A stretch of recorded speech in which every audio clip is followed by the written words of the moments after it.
Sarah Carter drops the mother of all reports on SPYGATE, leaving entire Obama administration exposed. By Erin Moreno for TruthFeedNews.com. Investigative journalist Sara Carter just dropped the mother of all bombshell reports on the SPYGATE scandal, unearthing evidence never seen before. Carter explains that not only does this new evidence contradict the FBI DOJ's timeline of the Russia-Trump investigation, but the entire probe originated in Great Britain, not America. From Sara Carter, over the past month, a number of articles had made reference to the timeline surrounding the Obama administration's counterintelligence operation into President Donald Trump's campaign's alleged ties to Russia. Investigations conducted by congressional and Senate committees are entering the second year, and what has been pieced together by investigators battling for documents every step of the way challenges the information the FBI and former senior Obama administration have revealed about the investigation. Their evidence is at odds with the DOJ-FBI timeline leaked to various news outlets, indicating the investigation began in late summer of 2016. These discrepancies make it all the more important that the DOJ and FBI turned over documents to the congressional oversight committees who were investigating what looks like an abuse and weaponization of the tools used by U.S. federal law enforcement and the intelligence community. In a December 2017 article, I interviewed numerous intelligence officials and whistleblowers who say what happened in the Trump campaign is a microcosm of ongoing abuse of the intelligence apparatus, and explain why the American public has a right to know what happened.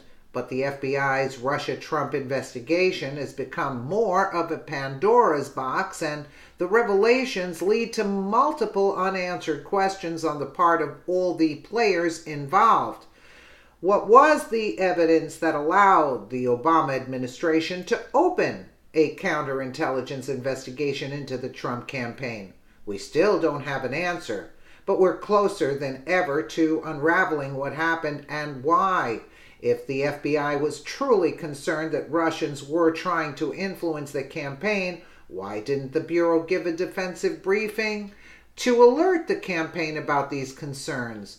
What role did the offices of the Director of National Intelligence, the CIA, and NSA have in the investigations?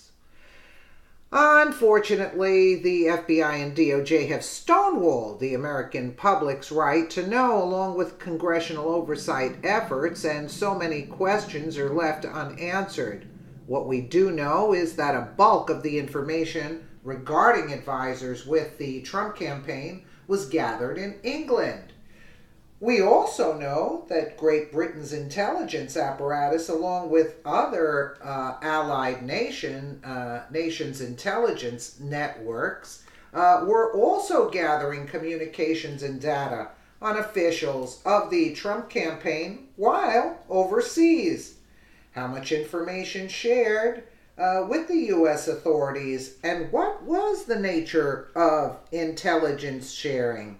Here is what the timeline, based on leaks in the press and information obtained by lawmakers, reveals, and why it is so important that the President and Congress do everything in their power to find out what happened and wrap up this investigation. Flynn, Page, Papadopoulos, and Steele, a timeline of events. Late 2015, no date specified. According to several former and current Western intelligence sources who spoke to this reporter, the investigations into President Donald Trump and his campaign began much earlier than has been reported, and for that matter, it did not begin in the United States, rather across the Atlantic Ocean in Great Britain.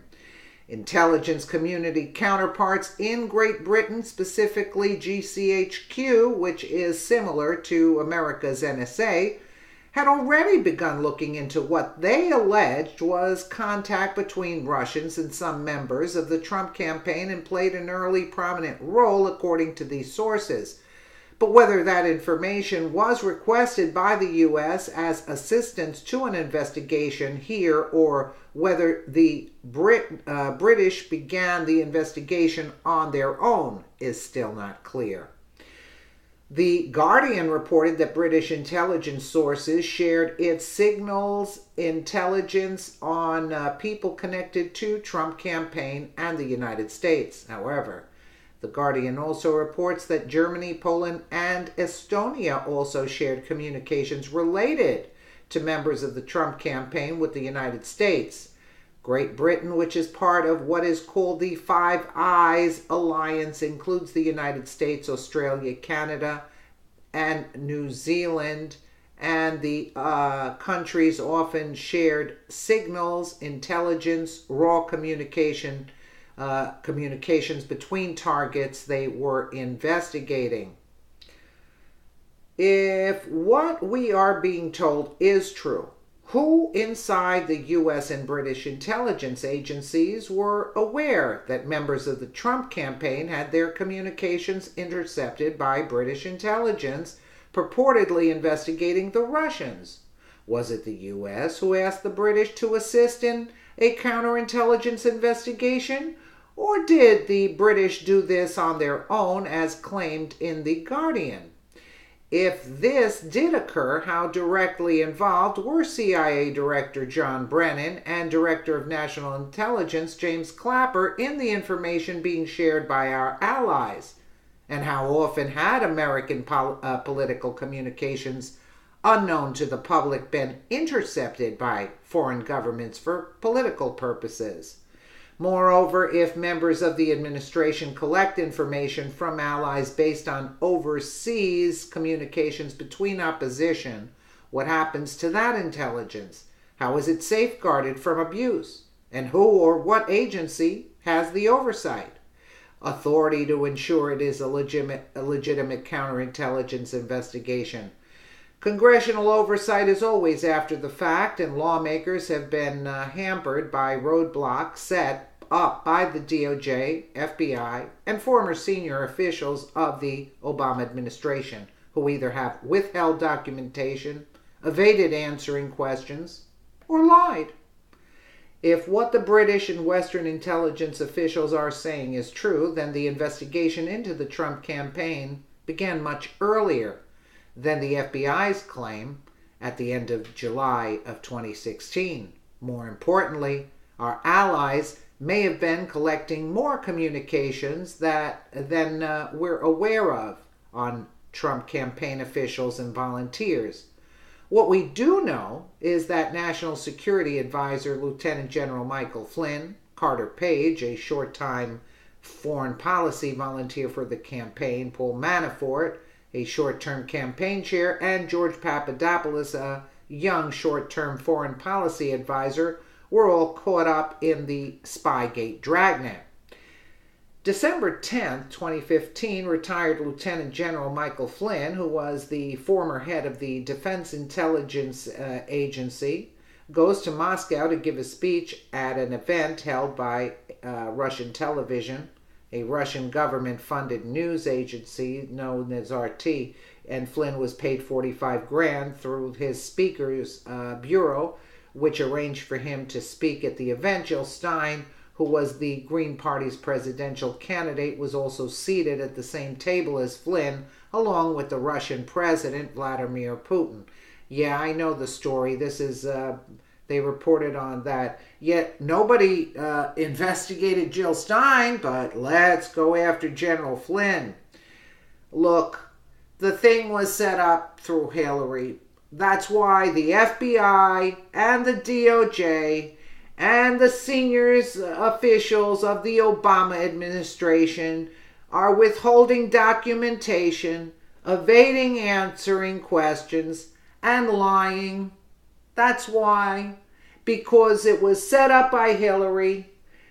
Hillary and Obama helped Hillary, got Brennan, got McCain to deliver the dossier to Comey, They got the UK going on it to get the British spies to get the dossier written up, you know, and then handed to McCain, and McCain hands it to Comey. It was all a setup. And the thing is that I know, or I believe, that Carter Page was a plant. He was a plant. That's all it is. And he's playing like he's innocent. No, Carter Page worked for Bill Clinton in the 90s. He was put in there specifically to do damage. That's it. He's not innocent. And this was all a setup so they can get something. And with all of this that took place, all these Brennan, Clapper, Hillary, the UK, all the MI6, they still couldn't get any dirt on Trump, even with plants inside and spies inside his, his campaign. I mean, you know what I'm trying to say? Like, nobody is that perfect. You get it? And they can't get anything on Trump. Look, all these people were players. They're deep state players. And they are the New World Order people. I will repeat it. And that's what I believe. That these people, like Obama said, he wanted to transform America. What did you want to transform about America? And why did you become president? Since you didn't like America, why did you become president? Oh, so he could transform it. And he with the help of his cronies and backers like Soros, yeah, that's what took place. A big change. And the idiots that fall for it, they're only falling for it to put themselves in chains later on in life. I mean, it is, it's like you're helping, the liberals are helping put nooses around their own necks by sticking up for these kind of policies and these kind of people. They don't even realize they're so blinded and brainwashed. Let me know what you guys think in the comments below. And again, thank you so much for watching.